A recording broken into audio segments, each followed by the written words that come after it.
Hey Pony, and welcome back to Fandom Fridays, where we proceed to check out old fanfics that are not pony related. Why? Because I'm still suffering from sentai withdrawal. Although, can you really do that when it's a sentai you've already seen before, and you just watched it because you really wanted to show your mother just how great it is? That's my feelings towards Jetman. Well, I still think Mega Ranger, Boken, and Time are better. I can't disagree that Jetman is a classic for so many reasons. And it's done so many things where I laid the foundations for so many things.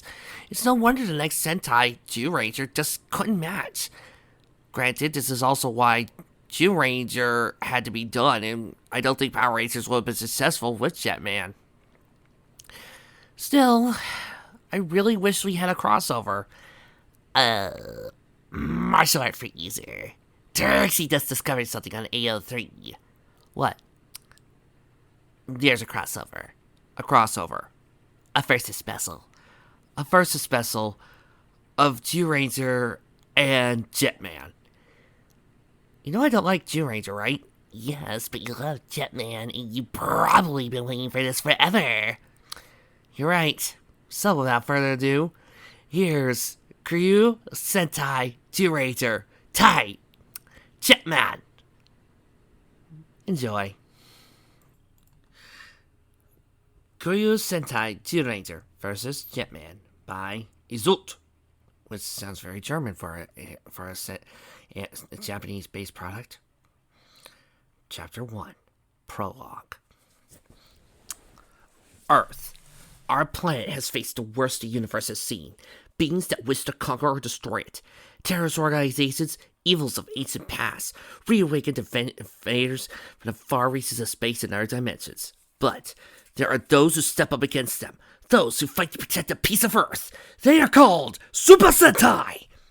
Each year, a team is chosen to protect the rights of Earth. Now, two of those teams are about to meet. Downtown Tokyo was in terror as rescue workers were guarding the civilians to safety.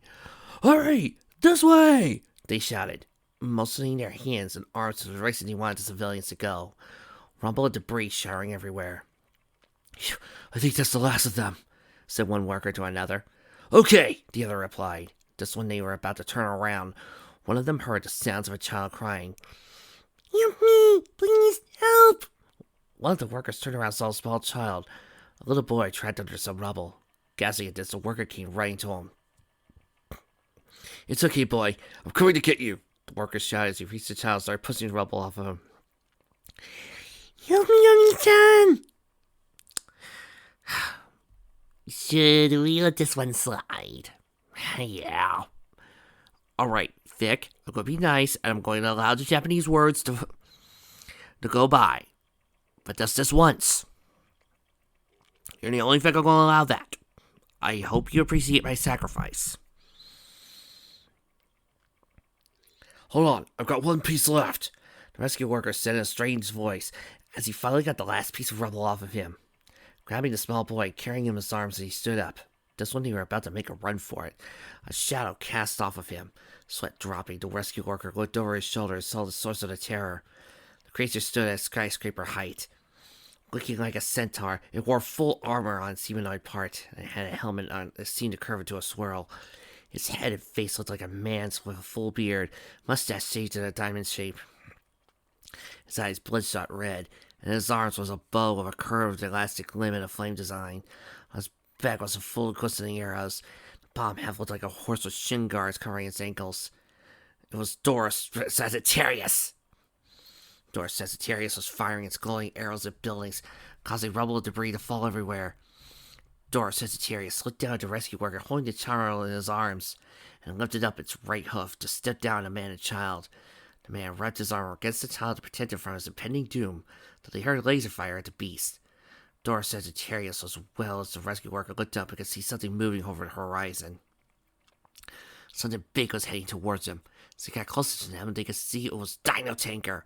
The small child looked over at the soldier and smiled what they saw. "Ah, it's the Zyurangers!" he exclaimed happily. The Zyurangers had appeared the next time. Oh, come on, you guys know what colors they are. They're the Power Rangers. You could probably already know what colors they are wearing right onto their backs. I'm not going to describe this. Stuff right there, Tora monster! Geki shouted. Look! Daijujin! The dial tanker came to a stop as it started to stand up and form arms and legs. The Tyrannosaurus head dropped to reveal the face. A pterodon formed a chest with Daijujin's horns forming a helmet. Kuryuken! Gata Hudna! A sword fell to the sky and landed in Daijujin's hand. The two giants charged at each other. Dora Sagittarius used its bow to slash against Daijujin's chest, causing sparks to fly off of it. Then Dora Sagittarius stood on his back legs and started kicking Daijujin, knocking it to the ground. Dora Sagittarius began to start stomping at Daijujin. Geki, we have to get him off of us. I don't know how long Daijujin can take this, Gussie told Geki. Right, Geki said, but every time he tried to stand him up, Dora Sagittarius continued to stomp on him. Then, a barrage of missiles started hitting Dora Sagittarius' back.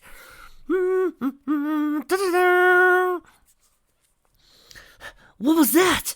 Boy asked. Then he started hearing the familiar sounds of a flute playing. The Zyurangers looked up and saw Dragon Caesar heading towards them, roaring. Caesar? But that means... Geki said. He looked to the source of the flute playing and saw a man wearing a green top, white pants and boots, playing a dagger. Burai! Gussie, Dan, Boy, and May shouted using Nissan! Geki shouted as well. Geki, use a Gurujin. Burai shouted. Right, Geki said. Gatai! Dragon Mission! With that command, the Daijujin began to disassemble itself. Dragon Caesar's chest element detached and reattached, closing its golden shoulders, revealing a golden crest. Mammoth created the arms and shoulders as attached to Dragon Caesar's back. Zyuranger dropped to reveal the face with a red visor. Triceratops and Saber Tiger created the legs as they attached to the jailed tails. Dragon Caesar became the Dragon Antler, the staff weapon of Goryujin. Goryujin held the Dragon Antler. The Zyurangers jumped into the cockpit in the head and stood facing Dora Sagittarius. Dora Sagittarius began to charge. Super Blast! Dragon God Thrust! The Zyuranger shouted. Super Blast! Dragon God Thrust! Goryujin repeated as his Snapdragon Antler started glowing gold.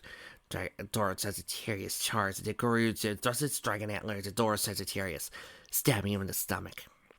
In the hole in his stomach, Dora Sagittarius started to crackle airty until he fell to the side and exploded. Goryujin stood in triumph until citizens cheered in victory for the Zyurangers. Unbeknownst to the citizens, the Zyurangers, a figure wearing a pair of shades was watching them. Went harumph and started to walk away. On the surface of the moon, there was a palace.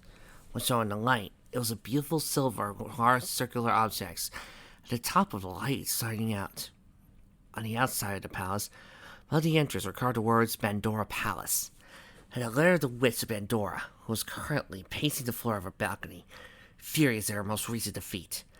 With her were her minions, Topad, a wingless blue humanoid vampire bat, Bubak, a blue hobgoblin with spiky chin and spotted pants, Grivozer, a blue-faced lion warrior, golden armor that looked like a griffin, Lammy, Griffith's wife, who looked exactly like a human, wearing golden armor and a scorpion design.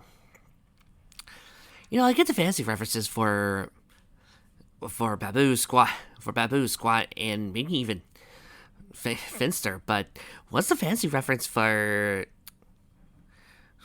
Scorpina? That's what I really want to know.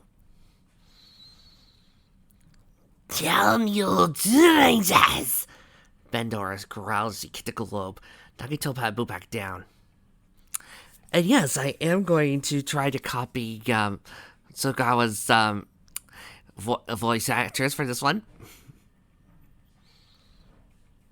Come down, Bandora-sama. Let me plead to her mistress. Yeah. Let's see. I'll go quick read my. Yeah, look at the bright side, Topaz said as he pushed the globe off of Bubak and held him up. Bandora just gave him a icy glare. Topaz gulped and replied, At least when Burak came and saved the Zyurangers, he lost some of his life first. Topaz then jumped down behind Bubak, trembling nervously. Bandora's face turned from a glare to a frown. Not even that can cheer me up. Bandora muttered as he went to sit down in a rocking chair. That was the best door monster we had in a while, Bandora said to herself. There's got to be a way to defeat the Zyurangers. She then slammed her fist against the arms of her chair. Pirpiricon, another one of Bandora's minions, was listening to his conversation inside. He was somewhat like a dog. He wore a blue headband, blue lab coat, and hung with tools. I'll get working on the next door monster, Bandora-sama, Pirpiricon said to her as he started to return to his lab only to be stopped by Bandora. No, she told him. If we're going to have a chance to defeat the Zyurangers, we're going to need something stronger than a door monster. She then got up from her rocking chair and headed towards the door scope. But what? She asked herself, looking through the door scope at Earth. Can I just say that Tranza from Zyuranger from Jetman was like one of my favorite generals of any sentai ever. I mean, the guy had some really good plans and was able to really break down the Zyuranger, Jetman, and was really had them on their toes. And he probably had one of the worst deaths any general has ever had. I mean, most generals die and they explode. This guy lost his mind, turned into a vegetable. How horrifying can you get? This is why I used him in one of my pony facts, because I love Tranza that much. In the Nishisori Mental Institution, Sensei Maso walked down the halls, clipboard in hand. The entire atmosphere was absolutely depressing. Everywhere he looked, he saw people mumbling and shuffling, thrashing around for seemingly no reason at all, screaming and buying and banging their heads on the walls. He remembered one moment where he saw one of the patients trying to make out with a vending machine, and the thought sent shivers down his spine. A terrible odor got his nose when he looked into a room and saw its source. He saw an elderly woman making smiley faces, stick figures, and rainbows out of her own feces. He really wanted to throw up. After 20 years in the business, he thought he'd be used to this by now. Sensei! Sensei! Called out a voice. Marcel turned to see Hinaka Tachibana. His assistant ran towards him. She was a young woman in her early 20s, trained to become a psychiatrist. What is it, Hinaka? He asked her. She came to a stop and started panting to catch her breath. Sensei, I had to show you something. I believe we may have found a breakthrough with patient 11792. I'm going to look. And that better be the release date or the last episode of Zyuranger. Of Jetman. This piqued Masao's interest. Patient 11792 had been one of their most difficult patients. He had been found a year ago in a quarry, badly burned and near death, wearing a strange outfit. He had no idea who he was or where he came from. He had no ID on him, thus he couldn't contact his family. Well, one thing they did know, he was prone to violent fits every now and again. Hinaka had led him to the cafeteria, where he pointed to 11792, playing a game of checkers with a little boy that looked awfully familiar to him. When he got closer, he could see who it was. Choshi? Masao asked. The young boy looked at him and said, Hello, father.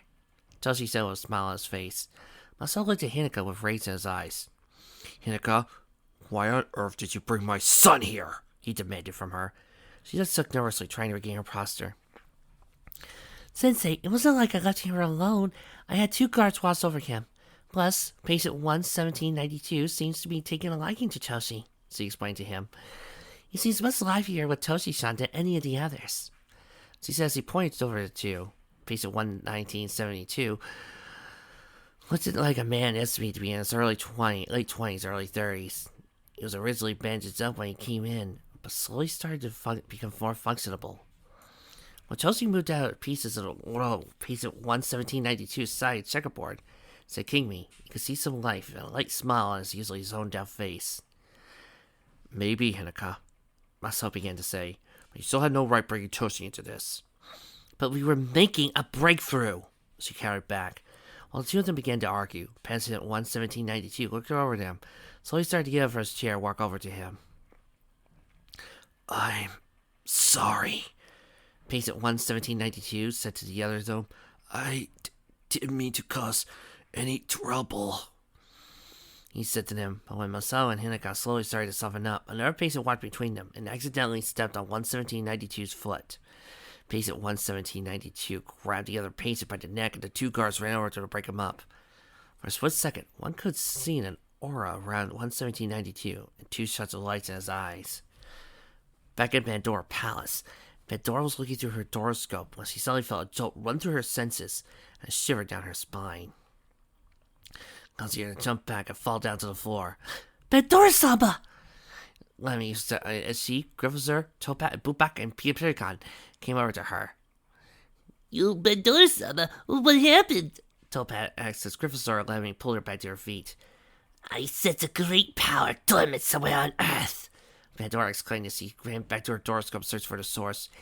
Somewhere, right about there! Using her scopes, she peeked through the building in the Nishiyori Mental Institution and saw patient 11792. I can't wait for this guy to get back to Tranza so I can stop saying 11792. Wrestling with the guards. Smiling for the first time in a while, Bandora turned to her minions and said, Topak! Bookback! Go down to this place and retrieve this man. I sense a power in him that can help us defeat the Zyurangers. After having the two look through the doroscope to find their target, they teleported down there to retrieve their prize. Patient 11792 had been sitting there in a chair in the hallway, breathing slowly for he'd been injected with a sedative. Outside the building, Topat and Bupak were looking through the window, finding their target. There he is! Topat exclaimed excitedly. Yeah, remember the plan? Right! Bupak replied, giving a small salute. Minutes later, the secretary at the front desk were making some calls when he noticed two strange-looking guys smiling at her. One was a tall, skinny guy wearing a gray tuxedo with matching pants, a red bow tie, and a Mongol over his left eye. The other was a sort of obese man wearing suspenders and a white button shirt. Anybody ever find it funny that the Rangers had to deal with Vulcan's skull and Rita had her own version of Vulcan's skull on her side? I just find that kind of silly. Hold on a minute, the secretary says. He put on hold on call. Hello, how may I help you? Yes, the skinny one said. We're here to pick up that guy. He pointed to patient 11792. You know him? The secretary asked him. Yes, we're his... The skinny one paused. Family. The secretary's jaw dropped. For real? The two men shook their heads really fast. That's great. We've been trying to find his family for months. Hold on, please. As the secretary started to call Sensei Maso, the two men quickly scurried over to patient 11792 and put him on the obese one's back and skedaddled out of the building. Hurry up! Hurry up! The skeek man shouted. The obese man was carrying 11792. Who are you? 11792 asked the two. Once they were out of sight, they put 11792 onto the ground, ripped off their clothes, and revealed themselves to be Topat and Bookbak in disguise. Here you get it! Topat barked at Bupak. Give me a minute. Bupak told Topat as he was digging through his bag. He pulled out a camera, a calculator, a miniature telescope, his pistol, and other objects until he pulled a tiny piece of cotton, which quickly turned into a nimbus. Topat quickly pushed 11792 and Bupak onto the nimbus, and hopped on as the year himself, and they flew off to Bandora's palace. When the secretary got off the phone with Sensei Maso, she looked up and saw two men in the piece of 11792 were gone. Huh? Guys, where did he go? In Bandora's palace, the patient 11792 was laying on a table covered by cloth, eyes closed, surrounded by castle. At the altar, Bandora was working her magic. Her minions had no idea what Bandora was playing, but they could see it was going to be big, since she only uses her altar when she casts her most powerful spells. "Hear me, evil spirits," Bandora uttered as a crystal ball began to glow. "Let me see into this man's mind." Bandora started chanting a spell. The candles started flicking on and off. The sounds of lightning could be heard crackling. Patient 11792 started to twitch and shake. His breathing became heavy. Sweat started to appear on his face. As Bandora was chanting her spell, images started playing in her head. So you could see into the man's past and liked what she saw. While this was going on, the man started to levitate. Particles of air started covering his body. Topat and Bookbak grabbed each other in fear. Lemmy grabbed her husband's hand, standing behind him, whispering, "Darling." Pericot started covering his eyes. You know, normally I would be mad that the author apparently forgot to press the enter button again. Seriously, what is the heck? But I'm gonna let this slide because I'm really into this. Great evil spirits of Earth, she commanded. Return this man to who he was. Lightning struck everywhere, and Bandora's minions were scared out of their wits. When the lightning settled down, patient 11792 started levitating down on the table again. His appearance was changed. He wore a full body suit, 2 pointed shoulders, one white and one black, and white spots covering half his suit. He wore a crown with long gray hair sticking out. Bandora walked over to him, grinning ear to ear. When patient 172 started to awaken, he slowly opened his eyes and looked up into Bandora's face. Welcome back, Emperor Tranza. Okay, this is something I haven't done in ages, but we'll be coming back to this. Okay, we're coming back to this next week, because this is something I've been wanting for ages, so yeah. Expect more Zyuranger next week.